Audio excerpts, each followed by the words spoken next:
আমরা তো ভাবি ছয়াশের তরে পঙ্গু হলো হায়, ফুটবল টিমে বল লয়ে কবু দেখিতে পাবো না তাই, বা পায়ে বল ড্রিবলিং করে ডান পায়ে মারে ঠেলা, ভাঙা কয়খানা হাতে পায়ে তার বজ্র করিতেছে খেলা।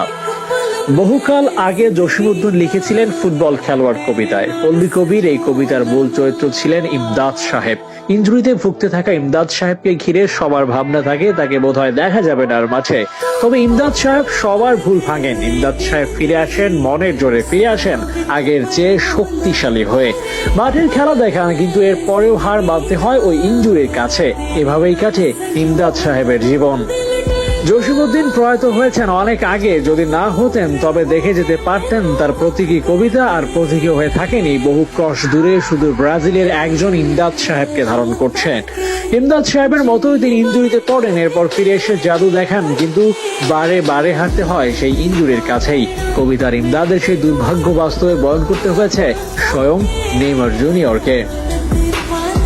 ক্যালেন্ডারের পাতায় হয়তো খুব বেশি দিন হয়নি নেইমার জুনিয়র মাঠে নেমেছেন। 1.5 মাস সময় অতিবাহিত হয়েছে, অথচ মনে হচ্ছে কত অনন্তকাল ধরে মাঠে নামেন না নেইমার জুনিয়র। কত অনন্তকাল ধরে দেখা যায় না নেইমারের গোল, দেখা যায় না তার ড্রিবলিং কিংবা সেলিব্রেশন। শেষবার মাঠে নেমেছিলেন 18 অক্টোবর। সেবার অর্ধ সময় খেলার পরই ছাড়তে হয়েছিল মাঠ, এরপর মাঠের বাইরে।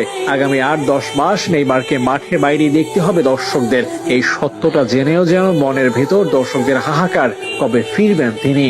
অর্জনে নেইমার ঝুলিতে তেমন কিছুই নেই। এক কনফেডারেশন কাপ আর ব্রাজিলের হয়ে সর্বোচ্চ গোলের বাইরে নেইমারকে তুলে ধরার কি বা আছে?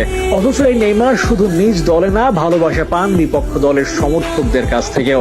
নেইমারকে ভালোবাসেন সবাই, সবার প্রিয় নেইমার।